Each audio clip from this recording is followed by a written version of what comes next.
দেশ থেকে সকল প্রকার জুলুম অত্যাচার নির্যাতনের জন্য অবসান হবে, তেমনিভাবে দুর্নীতির বিরুদ্ধে সকলকে সোচ্চার হতে হবে।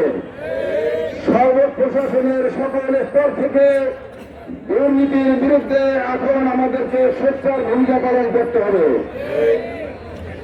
আগামী নির্বাচন পেয়ার পদ্ধতিতে হইতে হইবে। পেয়ার পদ্ধতি ছাড়া এদেশের কোন নির্বাচন হতে পারে না। আমরা দাবি করছি আগামী নির্বাচনের পূর্বে প্রয়োজনীয় সংস্কার করতে হবে। সকল সংস্কার শেষে নির্বাচনের তারিখ ঘোষণা করতে হবে।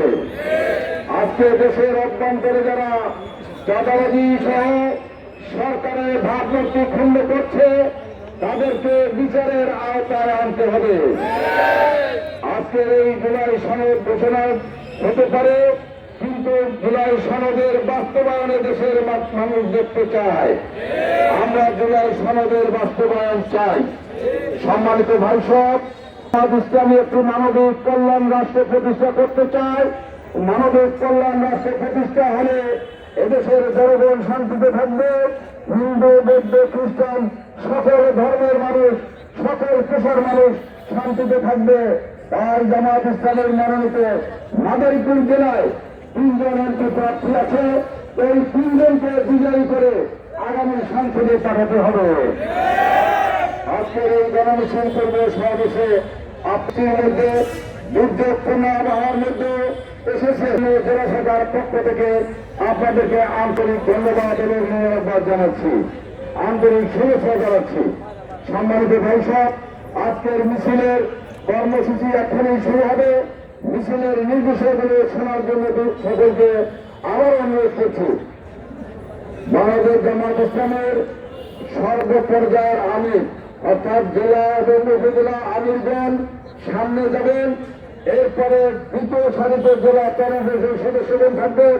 তারপরে আমাদের স্বেচ্ছাসেবক বাহিনী থাকবে। এরপরে এখনের শেষে উপজেলা যে সকল পৌরসভার সকল সেক্রেটারি বৃন্দ পিছনের সারিতে থাকবেন।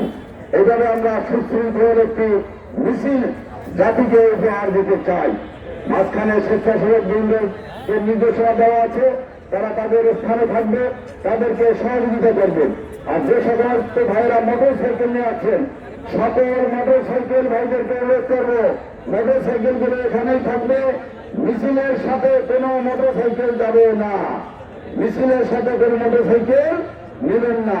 এখানে আমরা পায়ে হেঁটে মিছিল করবো। নেতৃবৃন্দ সামনে যাবে, এরপরে স্লোগান শুরু হবে।